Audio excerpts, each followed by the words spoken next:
Bulletin की शुरुआत इस वक्त की सबसे बड़ी खबर के साथ। असम विधानसभा में हिमंत बिस्वा शर्मा ने बड़ा फैसला लिया है। नमाज के लिए मिलने वाली 2 घंटे के ब्रेक पर रोक, काम का बोझ कम करने के लिए यह फैसला लिया गया। 1937 में मुस्लिम लीग ने शुरू की थी प्रथा। सीएम हेमंता ने एक्स पर पोस्ट कर दी जानकारी। इस वक्त की बड़ी खबर, असम विधानसभा में हिमंत बिस्वा शर्मा ने बड़ा फैसला ले लिया है। नमाज के लिए जो 2 घंटे मिलते थे, उन 2 घंटों पर मिलने पर ब्रेक पर रोक लगा दिया गया है। काम का बोझ कम करने के लिए यह फैसला लिया गया है। 1937 में मुस्लिम लीग ने शुरू की थी प्रथा। सीएम हेमंता बिस्वा शर्मा ने एक्स पर पोस्ट कर दी जानकारी। आपको बता दें कि शुक्रवार को असम विधानसभा में सरकार की ओर से नए कानूनों पर चर्चा हुई। इस दौरान लव जिहाद कानून, जमीन बिक्री के लिए नए कानून और सरकारी के लिए डोमिसाइल पॉलिसी पर चर्चा की गई। साथ ही शुक्रवार को जुम्मे की नमाज के लिए मिलने वाले 2 घंटे के ब्रेक पर भी रोक लगा दी गई है, जिसकी जानकारी सीएम हेमंत बिस्वा शर्मा ने एक्स पर शेयर की थी। तो इस वक्त की बड़ी खबर हम आपको बता दें।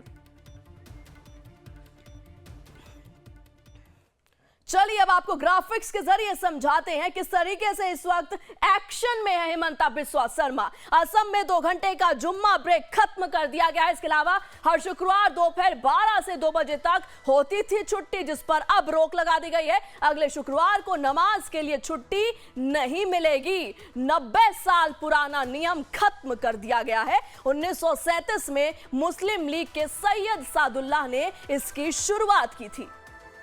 अब आगे आपको बता दें, असम में नए मुस्लिम मैरिज बिल में क्या है। अब शादी का रजिस्ट्रेशन काजी नहीं करेगा। शादी के पंजीकरण में काजी की कोई भूमिका नहीं रहने वाली है। उप रजिस्ट्रार ही पंजीयन अधिकारी होगा। शादी के लिए 7 शर्तों को पूरा करना होगा और 18 साल से कम उम्र की लड़की की शादी नहीं होगी। किस साल से कम उम्र की लड़के की शादी नहीं होगी? शादी के लिए दोनों पक्षों की सहमति बेहद जरूरी कर दी गई है। मुस्लिम मैरिज बिल के तहत ये तमाम पॉइंट्स आने वाले हैं। अब आगे आपको बताते हैं असम में नए कानून की तैयारी। कौन से कानून है? लव जिहाद कानून पहला, दूसरा जमीन बिक्री के लिए कानून, तीसरा कानून सरकारी नौकरी के लिए डोमिसाइल पॉलिसी की आवश्यकता अब पड़ने वाली है। ये 3 नए कानून लाने की तैयारी में अब असम की सरकार जुट चुकी है। हेमंता बिस्वा शर्मा जुट चुके हैं। असम विधानसभा में नमाज पर ब्रेक लगा दी गई है और 3 नए कानून लाने की तैयारी में फिलहाल असम सरकार है। कौन से वो 3 नए कानून है, एक बार मैं फिर से आपको बता देती हूं। लव जिहाद कानून पहला, दूसरा कानून जमीन बिक्री के लिए कानून और तीसरा सरकारी नौकरी के लिए डोमिसाइल पॉलिसी, यानी आप जहां के रहने वाले हैं उसकी डोमिसाइल आपके पास होनी चाहिए। अगली खबर का रुख करते हैं बुलेटिन में। सोशल मीडिया प्लेटफॉर्म एक्स को ब्राजील ने बैन कर दिया है। यह कदम ब्राजील की सुप्रीम कोर्ट के फैसले के बाद उठाया गया है। तो इस वक्त की खबर हम आपको बता दें, एक्स जो कि पहले ट्विटर था, सोशल मीडिया प्लेटफॉर्म एक्स को ब्राजील ने बैन कर दिया। यानी कि अब ब्राजील में तमाम जितने भी लोग हैं, वहां के लोग अब एक्स को, ट्विटर को नहीं यूज कर सकते हैं और यह कदम ब्राजील की सुप्रीम कोर्ट के फैसले के बाद उठाया गया है। इस वक्त की खबर एक्स से जुड़ी हम आपको बता दें कि ब्राजील में अब एक्स पर बैन लगा दिया गया है। यह ऐप अब वहां पर उपलब्ध नहीं रहेगा। इस खबर पर आगे की जानकारी के लिए मेरे साथ मेरे संवाददाता धनंजय जुड़ चुके हैं। Dhananjay, x social media platform x से जुड़ी इस वक्त खबर यह आ रही है कि ब्राजील ने इसे बैन कर दिया है और यह कदम ब्राजील की सुप्रीम कोर्ट के फैसले के बाद उठाया गया। क्या वो फैसला था सुप्रीम कोर्ट का? प्लीज हमारे दर्शकों को बताइए।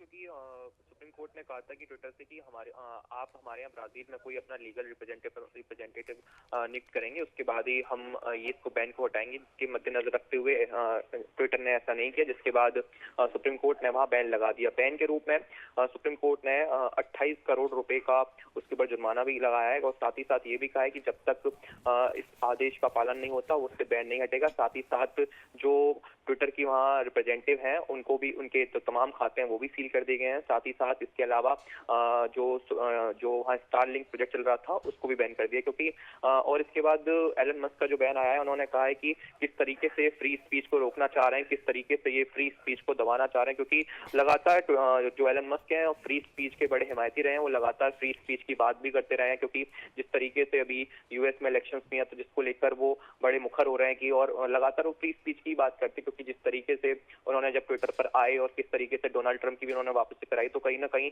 ये बैन जो दर्शाता है कि जो एक्स है, क्योंकि पिछले कुछ दिनों से जो एक्स पर खुलकर फ्री स्पीच का यूज हो रहा था, जिसके मद्देनजर रखते हुए ब्राजील ने फैसला लिया है। देखिए धनंजय, एक सवाल मैं और आपसे पूछना चाहूंगी, अगर आप बता सके तो, कि क्या ब्राजील ऐसा पहला देश है, कंट्री है जिसने एक्स पर बैन किया है, या इससे पहले भी कोई ऐसी कंट्री है जिसने एक्स पर बैन कर रखा है फिलहाल? नहीं, देखिए ऐसा नहीं है प्रेरणा, इससे पहले भी ट्विटर पे कई बार बैन लग चुका है, हालांकि जुर्माने लगे हैं, बैन तो नहीं कह सकते, हाँ हालांकि बड़े तौर पर जुर्माने लगे हैं, कई कंट्रीज ने, इवन इंडिया ने भी इसके ऊपर कई बड़े जुर्माने लगाए, लेकिन पहली बार ऐसा है कि जब ट्विटर को जब से एलन मस्क ने खरीदा है तब से लेकर अब तक ये पहली बार ऐसा हुआ है जब ब्राजील ने, किसी देश ने उनके ऊपर बैन लगाया, और बैन के रूप में लगभग 28 करोड़ रुपए का वो बैन रहेगा। साथ ही साथ जो आदेश दिया है, बिल्कुल एक्स को पूरी तरह से शट डाउन करने के लिए कहा गया, और साथ ही साथ जो भी एक्स की तरफ से जो तमाम वहाँ प्रोजेक्ट चल रहे थे उन सबको रद्द करने के लिए कहा गया। साथ ही साथ जब हम जो स्टारलिंक सैटेलाइट इंटरनेट फर्म की बात करते हैं उसको भी, और साथ ही साथ उसके जो स्थानीय बैंक खाते हैं उनको भी बंद करने का ये सुप्रीम कोर्ट ने आदेश दिया है, जिसके बाद एलन मस्क का ये बयान आया कि कैसे सुप्रीम कोर्ट के जज फ्री स्पीच को ब्राजील में दबाना चाह रहे हैं। उन्होंने कहा अपने ट्विटर ऑफिशियल हैंडल पे कि किस तरीके से जो हम उनकी बात नहीं मान रहे थे, वो हमसे जबरदस्ती करवाना चाह रहे थे, कुछ कुछ एडवर्टीजमेंट थे या कुछ उनके लीगल चीजें थी वो हमसे जबरदस्ती करवाना चाह रहे थे, जिसकी वजह से हमने उनसे मना कर दिया, और इसकी चक्कर में उन्होंने शट डाउन के आदेश दिए हैं। ठीक है धनंजय, तमाम जानकारी के लिए आपका बहुत बहुत शुक्रिया। तो इस वक्त की खबर हम आपको बता रहे थे कि ब्राजील में एक्स को बैन कर दिया गया है। बुलेटिन में आगे बढ़ते हैं अगली खबर की तरफ। थोड़ी देर में शुरू होगी कांग्रेस स्क्रीनिंग कमेटी की बैठक। बड़ी खबर आपको बता दें, थोड़ी सी अब से थोड़ी ही देर में कांग्रेस स्क्रीनिंग कमेटी की बैठक की शुरुआत होने वाली है, और सभी 90 सीटों पर पैनल पूरे होने के आसार आज हैं। आपको बता दें कल भी बैठक हुई थी, लेकिन कल बैठक में पूरी चर्चा नहीं हो पाई थी, जिसकी वजह से आज फिर से एक बार कांग्रेस स्क्रीनिंग कमेटी की बैठक होने वाली है। 2 से 3 सितंबर को हरियाणा पर कांग्रेस सीईसी की बैठक होगी। सीईसी की बैठक में उम्मीदवारों पर मुहर लगेगी। हरियाणा विधानसभा चुनाव को लेकर कांग्रेस की स्क्रीनिंग कमेटी की बैठक में मंथन किया गया। थोड़ी देर में, अब से थोड़ी देर में स्क्रीनिंग कमेटी की शुरुआत होने वाली है। इस बैठक में प्रदेश की सभी 90 सीटों पर पैनल पूरे हो जाने के आसार फिलहाल है, और इसी के साथ जैसा कि हमने आपको पहले बताया, कांग्रेस की 2 या 3 सितंबर को होने वाली सीईसी बैठक में कांग्रेस के उम्मीदवारों के नाम फाइनल किए जाएंगे।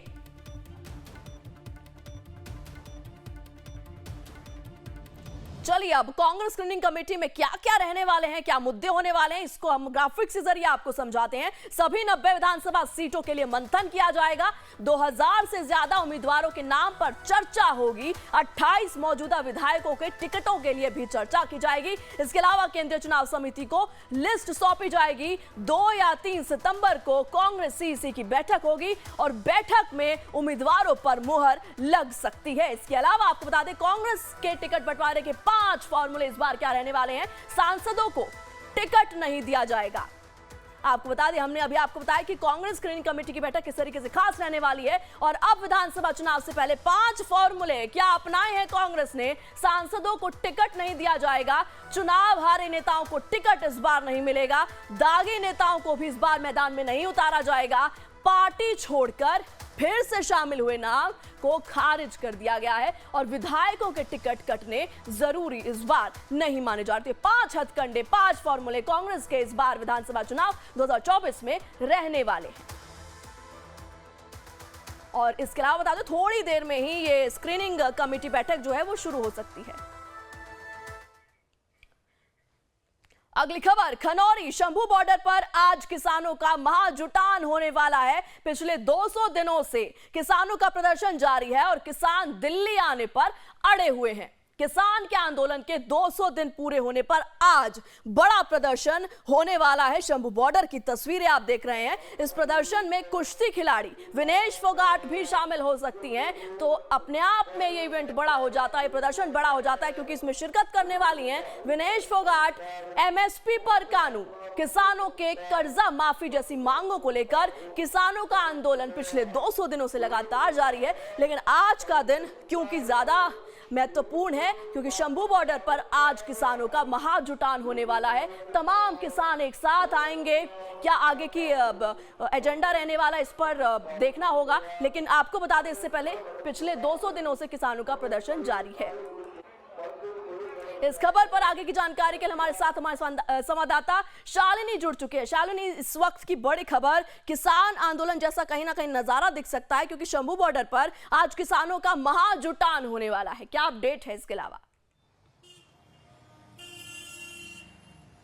बिल्कुल प्रेरणा, देखिए आज से 2 साल पहले जब फार्मर्स प्रोटेस्ट 2.0 की शुरुआत हुई थी तो हमने देखा था कि लगभग 1.5 साल तक गाजीपुर बॉर्डर, टिकरी बॉर्डर और सिंघू बॉर्डर पर किसान अपनी मांगों को मनवाने के लिए अड़े रहे।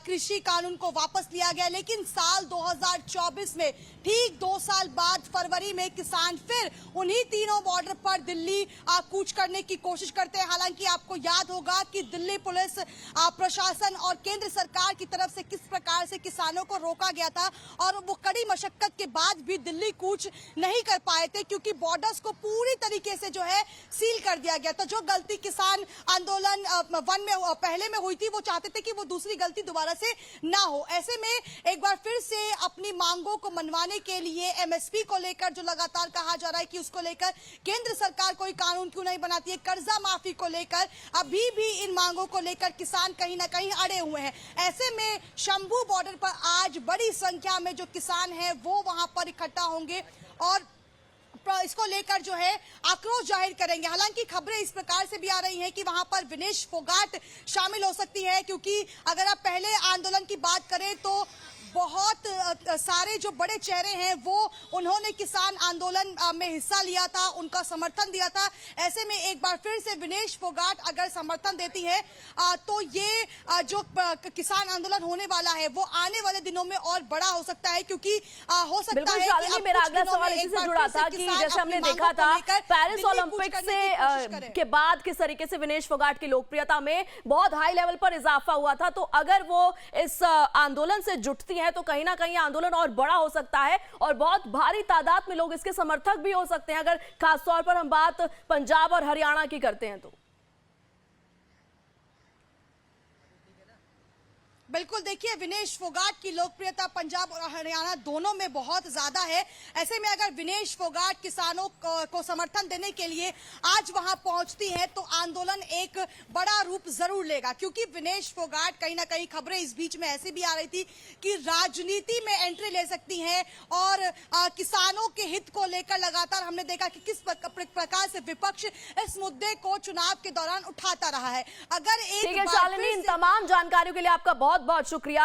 बुलेटिन में आगे बढ़ते हैं अगली खबर की ओर। गुजरात की खबर है। गुजरात के कच्छ के ऊपर छाए तूफान ने अपना रुख बदल लिया है। गुजरात के ऊपर मंडरा रहे चक्रवात का खतरा फिलहाल टल गया है। इससे पहले शुक्रवार को कच्छ के मांडवी इलाके में जमकर बारिश हुई और हवाएं भी चली। भारत मौसम विज्ञान विभाग यानी आईएमडी ने कहा कि शुक्रवार को गुजरात में मूसलाधार बारिश और बाढ़ का कारण बना एक गहरा दबाव कच्छ के तट और पाकिस्तान के आसपास के इलाकों में चक्रवात असना में बदल गया। 1966 के बाद अगस्त में अरब सागर में यह पहला चक्रवाती तूफान है। असना नाम पाकिस्तान ने दिया है। तो आपको बता दें कि जहां गुजरात में पिछले कई दिनों से लगातार रोज रेड अलर्ट दिए जा रहे थे, बाकायदा स्थिति खराब थी, बाढ़ बारिश से स्थिति बहुत खराब हो चुकी थी, नदियां उफान पर थी, लेकिन उसके बाद अब कहीं ना कहीं फिलहाल गुजरात में राहत लोगों को मिली है।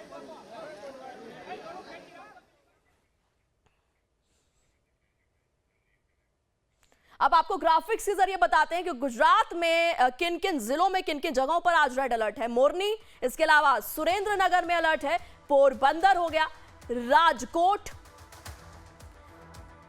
जूनागढ़, इसके अलावा गिर सोमनाथ, अमरेली, गिर सोमनाथ के अलावा अमरेली और भावनगर, बोटाद, कच्छ, इसके अलावा द्वारका और जामनगर में आज आईएमडी द्वारा गुजरात में रेड अलर्ट दिया गया है। इसके अलावा गुजरात में बारिश का अलर्ट किस तरीके से आज आईएमडी द्वारा दिया गया है, क्या क्या चेतावनियां दी गई हैं, वो भी आपको बताते चलते हैं। गुजरात के 27 जिले बाढ़ से फिलहाल प्रभावित हैं। 18 जिलों में हालात सबसे ज्यादा बदतर हैं, खराब है। 11 जिलों में बारिश का रेड अलर्ट दिया गया है। तमाम नाम हमने आपको बताए। 22 जिलों में बारिश का येलो अलर्ट, खतरे के निशान से ऊपर बह रही हैं। 24 नदियां गुजरात के 6 जिलों में सेना तैनात है। एसडीआरएफ, एनडीआरएफ की टीम राहत बचाव में फिलहाल जुटी हुई है गुजरात में।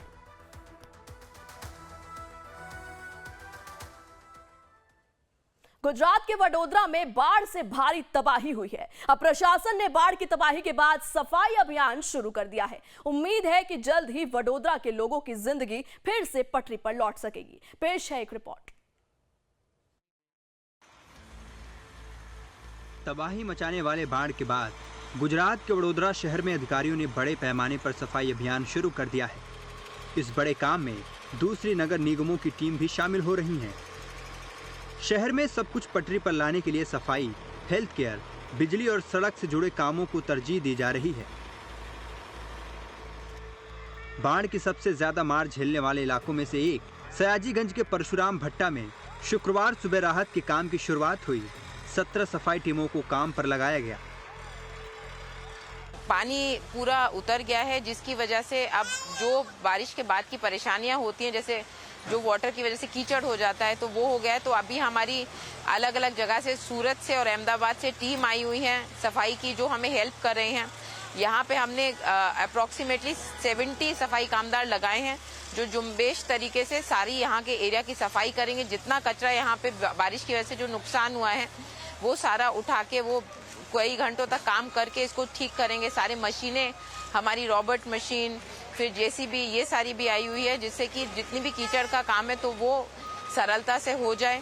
જે જગ્યાએ પાણીથી મતલબ જે વરસાદ વધારે આવ્યો અને જે અફેક્ટેડ વિસ્તાર છે તે દરેક જગ્યાએ આપણે મોબાઈલ મેડિકલ ટીમ દ્વારા આરોગ્યલક્ષી સેવા પૂરી પાડીએ છીએ।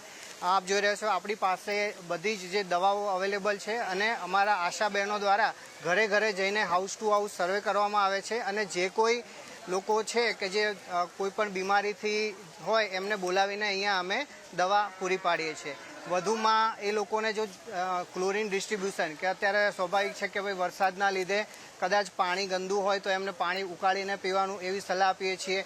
પછી જરૂર હોય તો આપણે ઓઆરએસ ડિસ્ટ્રીબ્યુશન, ક્લોરીનની ગોળી કે જે પાણીના શુદ્ધિકરણ માટે વપરાય છે એ પણ અમે એમને પ્રોવાઈડ કરીએ છીએ। કામગીરી બહુ સરસ થઈ રહી છે। વીએમસી વડોદરાની પણ ટીમ કામ કરી રહી છે અને અત્યારે સવારથી એએમસીની ટીમ આવી ગઈ છે। બધા કોર્પોરેટરોને બધું કામ ચાલુ રહ્યું છે, પાણી નીકળી રહ્યું છે, જેમ જેમ સફાઈનું કામ ચાલી રહ્યું છે।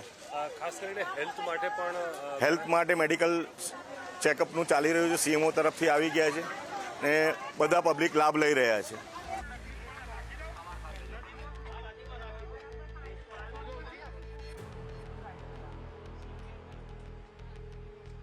यहाँ पे हमारा उसके साथ साथ फूड डिस्ट्रीब्यूशन भी चल रहा है अलग अलग एनजीओज के मार्फत, और हम लोग खुद भी कॉरपोरेशन इन लोगों को खाना पानी प्रोवाइड कर रहे हैं, जिससे कि इन लोगों के लिए, क्योंकि इतने दिन से इनको परेशानी हो रही तो किचन भी इनका चालू नहीं है, तो हम ये सारे हेल्प भी इनको प्रोवाइड करें। जितना हम कर सकते हैं लोगों को जितना सरल बना सकें, क्योंकि उन लोगों को बहुत परेशानी हुई है पानी के लेवल की वजह से, उतना हम जल्दी से जल्दी यहाँ पे सफाई करके इन लोगों की बैक टू नॉर्मल लाइफ लाने का ट्राई करें।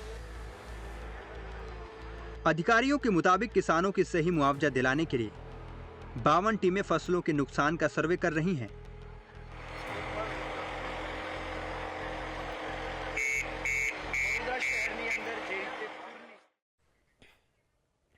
अब बात जम्मू कश्मीर की। जम्मू कश्मीर के श्रीनगर का चंद घंटों की बारिश ने ही बुरा हाल कर दिया है। मूसलाधार बारिश के बाद कई सड़कों पर पानी भर गया, इसमें लाल चौक भी शामिल है। ऐसे में इस बदहाली को लेकर लोगों में काफी आक्रोश है। ये रिपोर्ट देखिए।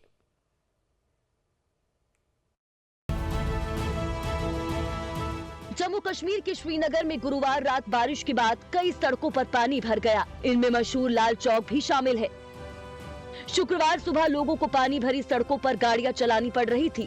बदहाली से लोग नाराज नजर आए।